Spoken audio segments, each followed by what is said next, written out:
Ang isa sa paraan para ikaw ay umunlad, umasenso o yumaman, change your mindset.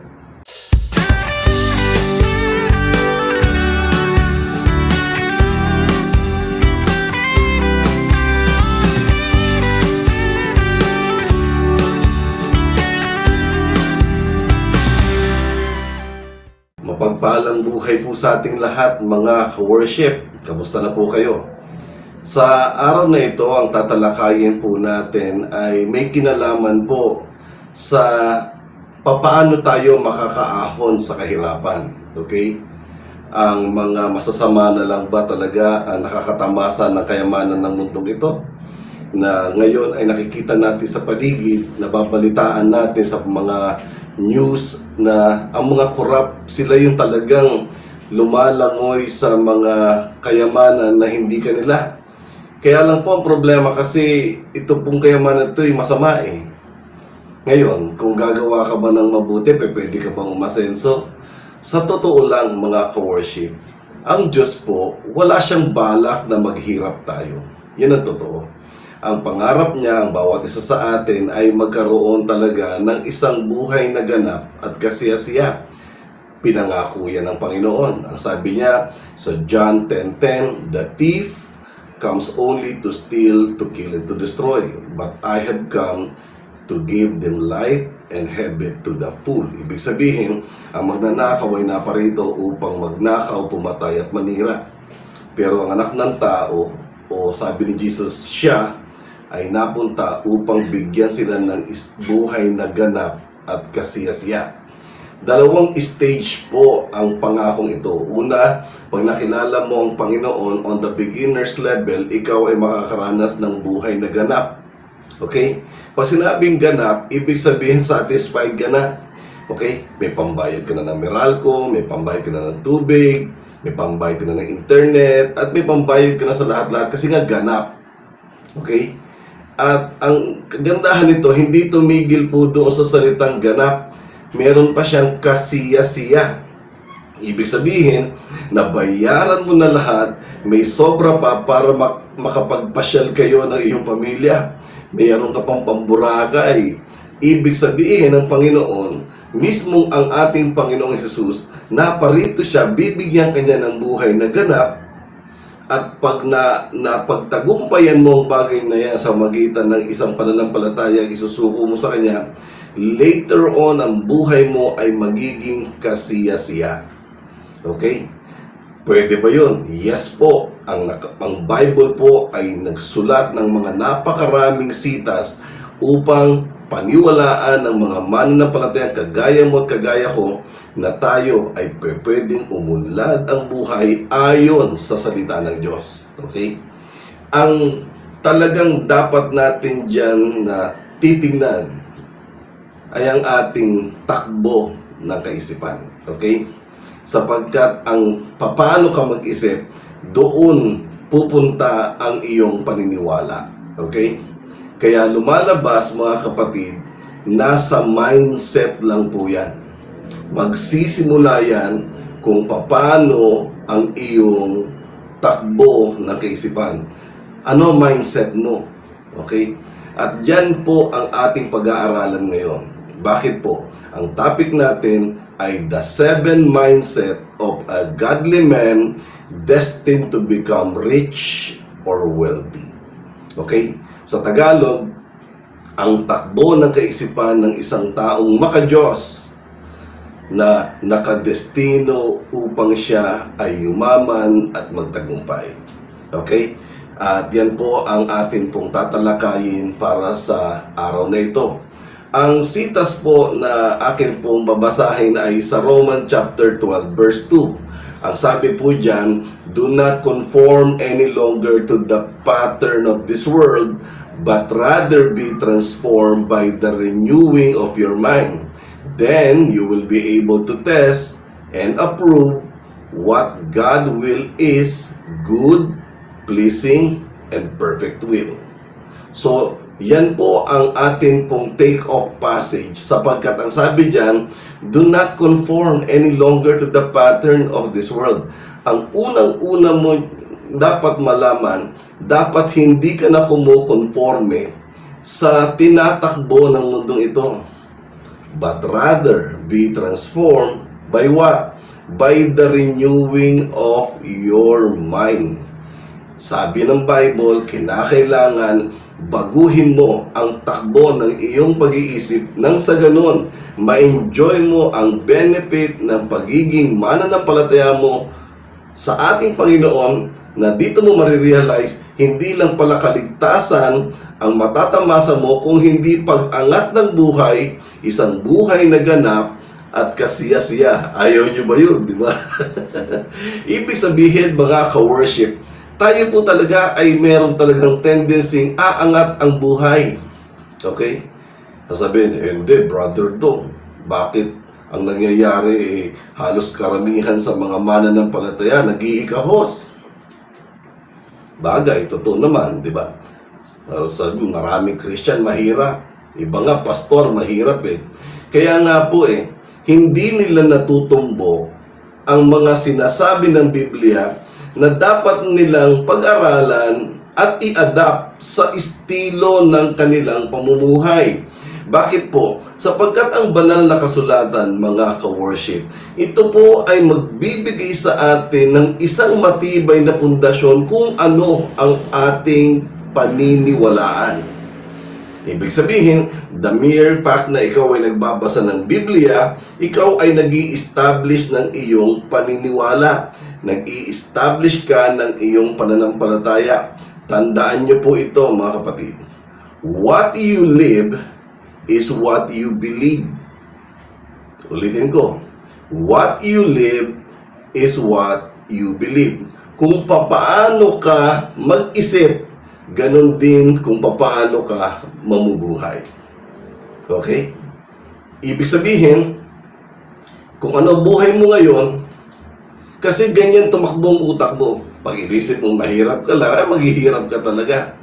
Pero pag ito po yung mababago natin, ayon po sa sinasabi sa Romans chapter 12 verse 2, mataas po ang probability na makakaahon po tayo sa kahirapan. Okay? Now, there are 7 things that you need to know and understand how the mindset of a godly man is destined to become rich or wealthy. Totoo po yan. Okay? May 7 bagay na dapat ninyong maunawaan kung paano tumatakbo ang isip ng taong maka-Diyos. At ang taong maka-Diyos na to'y destined to become rich and wealthy. Pwede yan, mga ka-worship. So, merong 7 at ang 7 pong ito ay atin pong pag-aaralan. Naka-ready na ba kayo? Okay? Okay, simulan natin. Mindset number 1. Okay? Paano ka mag-isip? Ganito. Para umunlad at yumaman ako ay magsisikap, magsisipag, at magtsatsaga sa ginagawa ko kasi ayaw kong maghirap. Yan ang unang mindset.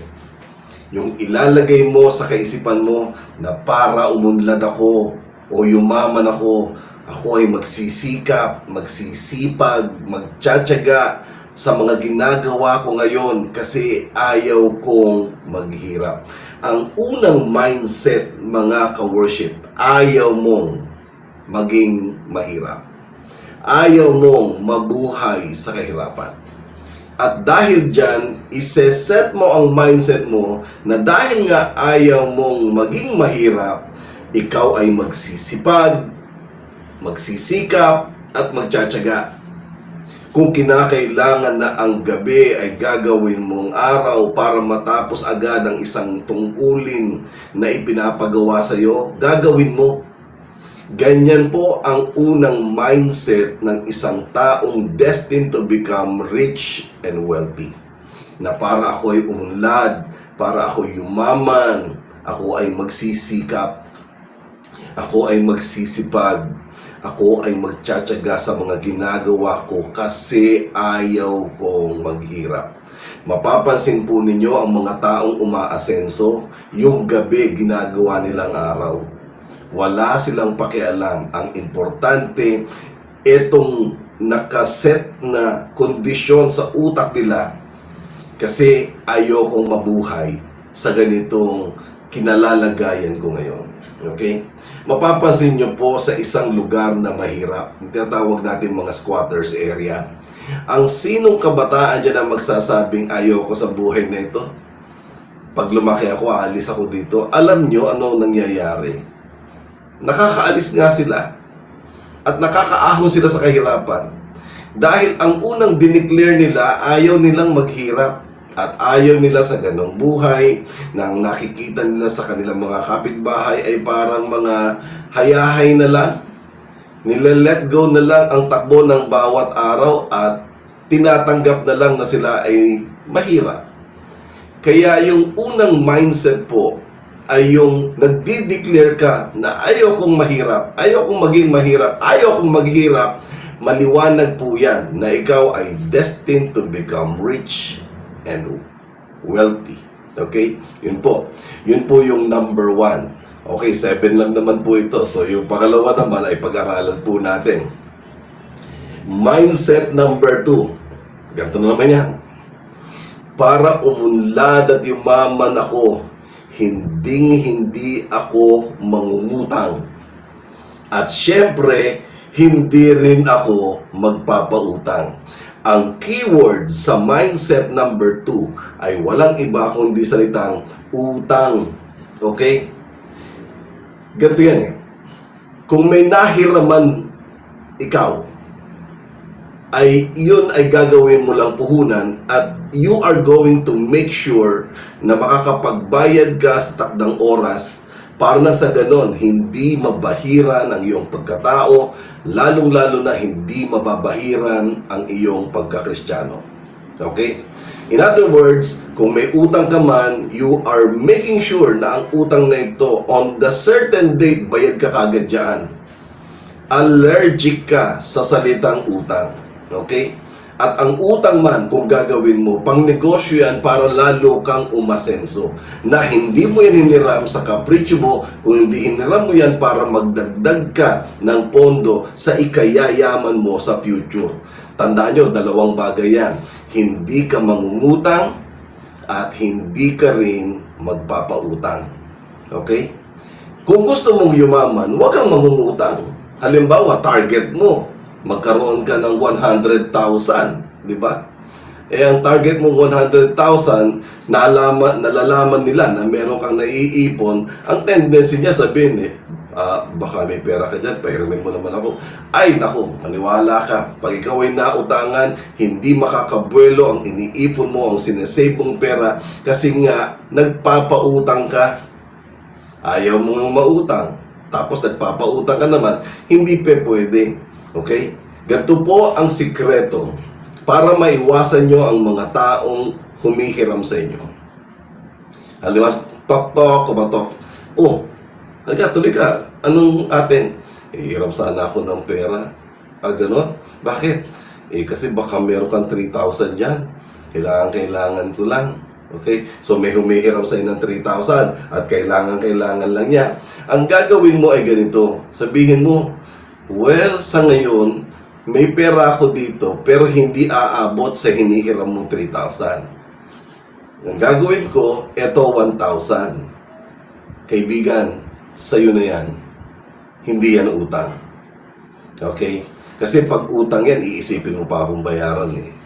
Huwag mo nang isiping bayaran ako dahil ang 1,000 na yan ay ibinibigay ko na sa'yo. Nang sa ganun, yung 3,000 na pangangailangan mo, 2,000 na lang. At yan ay makikita mo sa ibang taong lalapitan mo. Sa akin, huwag kang mag-alala. Ang perang yan, iyon na. Ganyan po ang pagtakas sa utang na kung saan may nagnanais na humiram sa inyo ng malaking halaga tapos ayaw nyo siyang pautangin pero ang gagawin nyo bilang Kristiyano, bigyan nyo na lang siya. Bakit po? Ang taong giver po ay bumabakat sa kanya ang karakter ng Diyos. Ang Diyos po kasi ay isang giver. So meron na tayong mindset number 2. Okay? Ang keyword po ay utang. Hindi ka mangungutang, hindi ka rin magpapautang. Okay?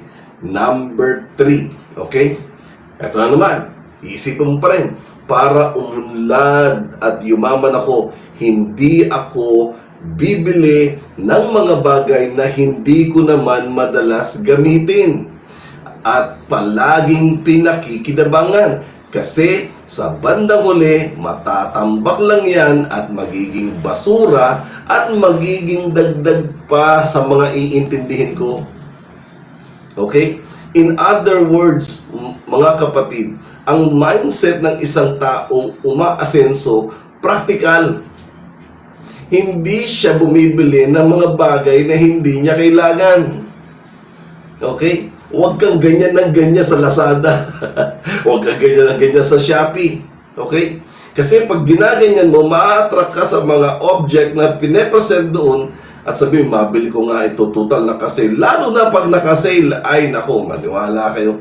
Pag dineliver na yan at nakita nyo na yan, gagamitin yan isang beses lang. Tapos bandang huli na mangyayari, matatambak lang. Okay? At pag nasisipa-sipa mo na o nasasagi na ng siko mo dahil nakakasikip na ng bahay mo, ayan na, magiging dagdag na yan sa iintindihin mo. Kung ang taong naghahangad yumaman, okay, hindi siya bibili ng mga bagay na hindi niya naman madalas gamitin, mga ka-worship. Okay? Kaya nga dapat practical ka. Ang mga binibili mo ng mga gamit ay yung talagang madalas mong gamitin. And that will bring me to point number 4. Okay? Ang point number 4 na naman, ay hawakan mo na naman ang ulo mo. Mindset number 4, para umunlad at yumaman ako, ang mga bagay na mahalaga naman sa akin at palagi kong kailangan, ay lagi kong bibilihin ng maramihan. Hindi pa isa-isa, hindi pa tingi-tingi, kasi mas mahal ang pakonti-konti kesa sa bibilhin ko ng maramihan, mag-i-stack ako para ako ay makatipid. Ang isa sa poverty mentality ng mga tao, yung lagi siyang nagpupunta sa sari-sari store. Tapos bumibili siya ng tinitinging asin, tinging toyo, tinging mantika, okay? At sa tindahan niya, inaasahan yung kakailanganin niya for that day dahil may niluluto siya. Okay? Magpiprito siya ng itlog, saka siya bibili ng 10 pisong mantika. Okay? Alam ho ninyo, ang utak tingi-tingi, hindi ho yan aasenso. Hindi aasenso. Okay? Para umunlad at yumaman ka, ang mga bagay naman na lagi mong kinakailangan, mahalaga sa'yo, kailangan may stock ka dyan. Hindi mo yan bibilhin pa isa-isa or pira-piraso. Bibilin mo yan ng buuan, mag-i-stock ka, kasi pag nag-stock ka, mas makakatipid ka kesa naman sa lagi kang bibili, pati oras mo, pati pamasahin mo, pati yung dapat na may dadagdag pang production sa sarili mo, hindi mo magagawa kasi nga naaabala ka sa pag-araw-araw na pagbili, yung pala araw-araw mong kailangan. Okay? That is mindset number 4. Ang gagawin po natin dito, tayo po ay magkakaroon ng isang mindset na pag mahalaga, dapat marami. Pag bumili ka ng mantika, dapat yung malaki na kagad. Pag bumili ka ng asukal, 1 kilo na kagad.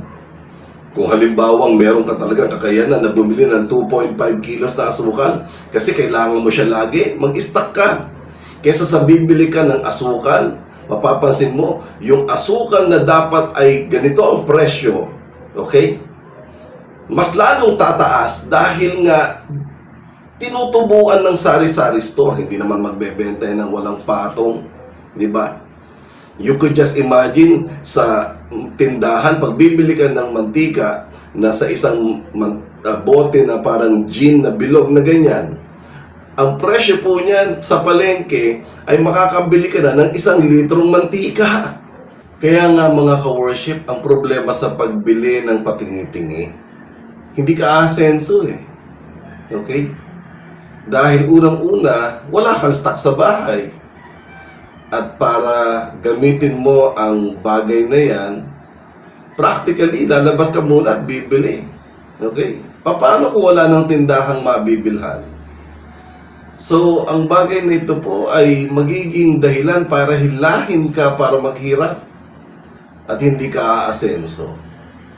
Ang mindset number 4, nagtutulak sa atin ito na kinakailangan mag-stock tayo ng marami para hindi tayo bumibili ng patingi-tingi. Tandaan nyo, ang dinadrive po ng mindset number 4 ay utak langgam. Na hanggat kaya ay mag-i-stock sila nang sa ganon, hindi nila kinakailangan pumunta ng sari-sari store para bumili ng patingi-tingi. Okay? Dahil tiningin na yun, pag tinipin mo, yung matitirang konti, matatapon lang, masasalaula. So, yun po yung mindset number 4. Okay? Mindset number 5. Ito naman, para umlad at yumaman ako ay mag-iisip at magdadagdag pa ng iba pang mapagkakakitaan habang malakas pa ako, habang meron pang pagkakataon. Kung may trabaho, magsisikap ako para ma-promote ako sa company. Kasi iba pa rin yung bata ka pa, may pangarap at may lakas. Dahil ang dagdag na kita ay dagdag na ipon. Yan ang totoo. Okay? Yan yung talagang hanggat malakas ka, hanggat fresh ang mind mo, nakakapag-absorb ka ng mga dagdag information, gawin mo. Okay? Ito po, pinapayo ko po ito sa mga kabataang mga member namin sa church. Okay? Sasabihin lang, Pastor, ang yayaman na niya, pinapayuhan mo pang magsikap. Yes! Yes, that's true. Sinasabihan ko sila dahil alam ko kahit sila ay nandito sa mga late 30s, pero meron na silang nakikita mga bright future nila, yan pa rin ang sasamantalahing pagkakataon para magdagdag pa sila ng source of income. Bakit? Kasi malakas pa, kasi bata pa, kasi may pangarap pa. Dagdagan ng pangarap, dagdagan ng pagsisikap dahil ang dagdag na kita, dagdag na ipon. Okay? Halimbawa, from 25 hanggang 40 ay nagmumultitask ka na meron kang active income, meron kang passive income dahil nga bata ka pa, gusto mong ma-promote, tapos gusto mong magkaroon pa ng mga side hustle bukod sa company na pinapasukan ninyo, then do it. Gawin nyo. Okay? Kasi ang importante dito ay magkaroon ka ng iba't ibang paggagalingan ng pagpapala na hindi naman masama. Diba? And that is mindset number 5. Na ikaw ay para umunlad at yumaman, kinakailangan mong gamitin pa ang taglay mong lakas dahil malakas ka pa, dahil bata ka pa, makakapagdagdag yan ng mga pakinabang, lalong-lalo na makakapagdagdag yan ng kayamanan na magagamit mo sa iyong pag-iipon. Amen po. Okay, that is mindset number 5. Mindset number 6. Ganito. Para umunlad at yumaman ako, dapat walang sagabal. Ako ay tahimik na mag-iipon, magmumukhang walang pera at lalayo sa mga tao para hindi nila malaman ang lihim kong ginagawa. Yung totoo, mahirap mahiraman, hindi sila nakakabayad. Kahit doon sa mga matinong magbayad, pasensya na kayo. Kahit kayo, hindi nyo malalaman na nag-iipon ako at marami na akong naiipon. Yan ang mindset number 6. Na para umunlad at yumaman ka, nag-iipon ka at tahimik kang nag-iipon. Okay? Ang tingin nila sa iyo, walang pera yan. Walang pera yan. Okay? Hayaan nyo lang, di ba? Lahat tayo na obserbahan natin na ang mga Chinese na may hardware, nung umpisaan, ang buksan ng hardware na pangit. Okay? Walang roll up, kahoy lang na ang pasara nila pagbukas. Every time na magbubukas sila at magsasara, kahoy lang ang pinasasalasan nila. Pagdating ng gabi, pagkalipas ng 15 taon, 20 taon, yung pala, yung buong building na yun, sila na nagpapagawa kasi nabili na nila yung property. Okay? Hindi mo mababanaag sa mukha nila na sila ay umaasenso.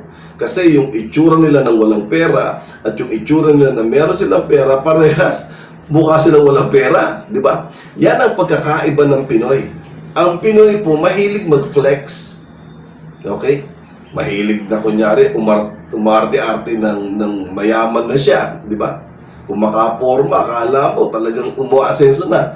Hindi pa nga bayad yung kotse kinukuha ninyo eh. 4 years pa. Tapos bibili pa kayo ng mga Shih Tzu. Dahil kasi, kunyari, pagbaba nyo, may aso kayo. Ang hilig natin na sa mga bagay na ito, na hindi pa natin na-achieve ang goal, kumikilos na kagad tayo na para tayong mayaman. Nalalaman tuloy ano mangyayari. May tendency mautangan ka at may tendency ikaw ay mahiraman. Pag tinanggihan mo yan, masama loob nila sa iyo. Okay? Pero, ang payo ko po ay ganito. Ang mindset mo ganito, tahimik ka lang na nag-iipon, mukha kang walang pera, lumalayo ka sa mga tao, nang sa ganon hindi nila malaman ang nililihim mong pag-iipon. Okay? Bakit po? Kasi alam natin na tayo mga Pilipino, ang Pilipinong mayaman, maraming kamag-anak. Okay? Pero ang Pinoy na mahirap, wala siyang kamag-anak. Totoo po yan, mga ka-worship. Para ikaw ay umasenso, mag-ipon ka na wala kang sinasabihan at walang nakakaalam na malaki na pala ang iyong naiipon. Mindset number 6. Okay? At last, mindset number 7, mga ka-worship. Para umunlad at yumaman ako, ang pagsisikap kong ito, ang pagsisipag kong ito, ang pagtsatsaga kong ito, ay dedicated ko sa kalwalatian ng Diyos. Yes po. And this is my promise. I will honor the Lord with my wealth.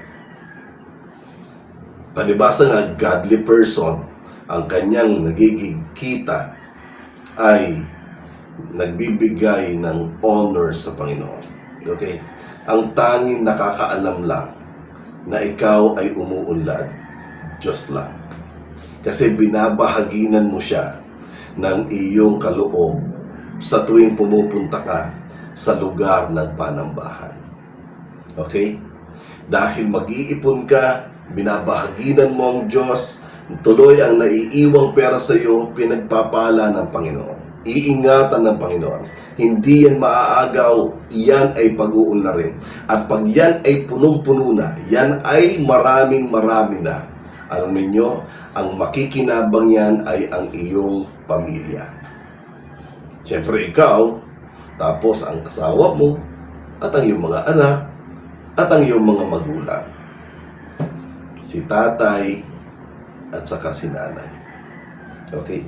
So, yun lamang po ang parang mangyayari na talagang ang priority mo ay ang iyong first family, your spouse, and your children, and that includes your parents, si mama, at saka si papa. Sa puntong ito, tinanong po ako doon isa kapatiran, Pastor, yung mga kapatid po, kasama ba sila sa priority? Hindi. Kasi sabay-sabay kayo nagre-race to the top. Okay? Pare-pareho kayong pamilyado, pare-pareho kayong nagsusubikap. Okay? Hindi kayo pwedeng magbigayan ng abutan habang hindi nyo nararating ang finish line. Sino man makakarating sa finish line? Halimbawa, nauna ka, nakarating ka sa finish line, na-meet mo yung tugatog ng tagumpay. Saka ka mag-abot, kasi nandoon ka na sa finish line. Pero hanggat lahat kayo ay nagsusumikap pa, hindi pa pwede. Okay? So, i-recap po natin, okay, ang atin pong 7 na mindset. Mindset number 1, ayaw mong maghirap. Kaya ikaw ay magsisikap, magsisipag, at saka magtsatsaga. Kung kinakailangan na ang gabi ay gawin mong araw para matapos agad ang tungkulin na iniatas sa iyo. That is mindset number 1. Ayaw na ayaw mo bumalik sa kahirapan. Mindset number 2, para ikaw ay umunlad at yumaman. Ang keyword, utang. Hindi ka mangungutang at syempre hindi ka rin magpapautang. Okay? Kung may nahiraman ka man, siguraduhin mo na yun ay puhunan na ibabalik mo rin sa takdang panahon. So yun ang mindset number 2. Huwag kang kuutang ng TV, ng sapatos, ng relos, ng cellphone, tapos may tina-target ka na 100,000 o 200,000 o 300,000. Wala pa nga 10,000 ng pera mo, naglo-loan ka na naman. Hindi pwede. Okay? Paano ka asenso? Wala pa nga yung sweldo, alam mo na kung nabibili mo. Alam mo ninyo itong mga bagay na ito, babaguhin po ninyo ang inyong mindset, mga kapatid. Nag-iipon ka kasi, at sa pag-iipon mo to, wala kang sinasagabal ng mga tao. Kasi nga, hindi ka nangungutang.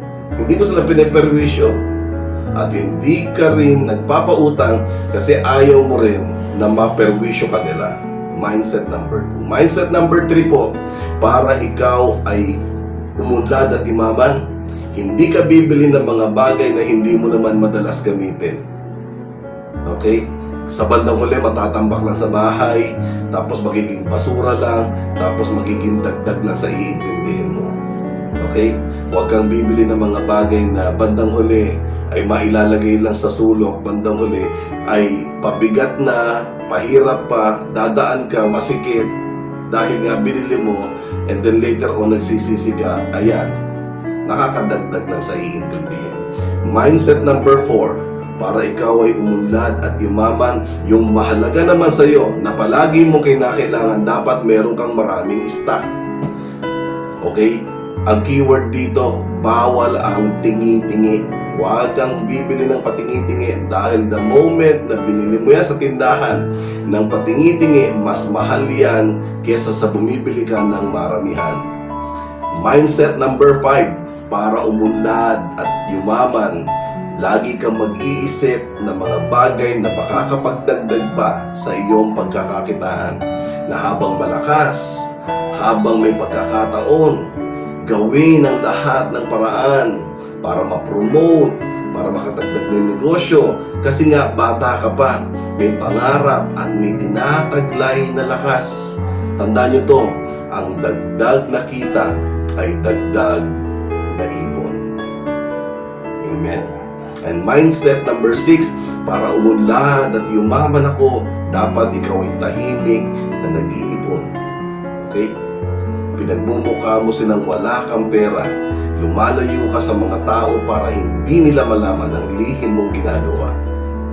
Totoo yan. Okay? Mahiraman, sige kayo din. Tandaan nyo, ang Pinoy, pag nanghiram, pag siningil, sila pagalit. Oo, diba? Kaya kahit matino pa siya, sasabihin mo sa kanya, pasensya ka na. Kahit ikaw, hindi mo malalaman na may pera na akong naiipon. Okay? And mindset number 7, para umunlad at yumaman ka, pagsumikapan mo na ang iyong kinikita ay dedicated sa Diyos. Ang perang naiipon mo, nakahandog sa Panginoon. Ino-honor ng iyong kayamanan ang Panginoon. I will honor the Lord with my wealth. Every time na pumapasok, lagi mong tanggalan yan ng bahagi para ibigay sa Diyos. Lalo kang aasenso. Totoo yan. Marami akong pagpatotoo sa bagay na yan. Okay? At pag dumating na sa fullness ng riches, ang makikinabang naman dyan, syempre ikaw, ang iyong pamilya, ang asawa mo, ang iyong mga anak, si nanay, at saka si tatay. Okay? Pag na-reach mo na yung finish line, saka mo tulungan ang iyong mga kapatid na nangangailangan. Huwag yung nagsusumikap ka pa lang, hinahayaan mo na silang hilahin kanila pababa. Ni isa sa inyo, walang aasenso. So yun lamang po mga ka-worship. Ano po ang challenge ng panayam na ito? Ganito po. Sa totoo lang, nakakapagod po ang lahat ng mga sinabi ko sa inyo. Yung magsikap, yung maging masipag, tapos maging matyaga, nakakapagod yan. Pero nakakapagod din po yung wala kang ginagawa. Oo. Yung nakatingin ka sa kisame, tapos sinusundan mo yung butike kung saan siya pupunta. Ay nako, mas nakaka-stress ang maging tamad. Wala ka na nga ginagawa, lumalapot pa ang dugo mo sa kakapahinga. Okay? Ngayon, kung magpapakapagod ka rin lang, piliin mo na yung sipag at tiyaga dahil doon may pera ka. Pero kung pipiliin mo magpagod, ay yung pagod na wala kang ginagawa dahil tamad ka, wala kang mahihita. Tandaan mo to, hindi nakaka-proud ang wala ka man lang narating sa buhay at wala kang naging tagumpay. Period. So yun lamang po mga ka-worship. I hope kayo po ay napagpala ng mensaheng ito na inyo pong napakinggan. At yun lamang po, sa pangalan po ng Usapang Born Again at sa Jesus Heart of Worship Church, ay pansamantala po muna ako magpapaalam. Hanggang sa muli natin pagkikita at panibagong topic na naman po ang ating pag-aaralan. Ako po si Brother Dong Galang. Mga ka-worship, pagpalain po kayo ng Panginoon. Samahan kayo ng Diyos palagi at God bless po. Bye-bye. Please like, subscribe, and hit the notification bell para updated po kayo sa mga latest videos na ilalabas po linggo-linggo. Maraming salamat po.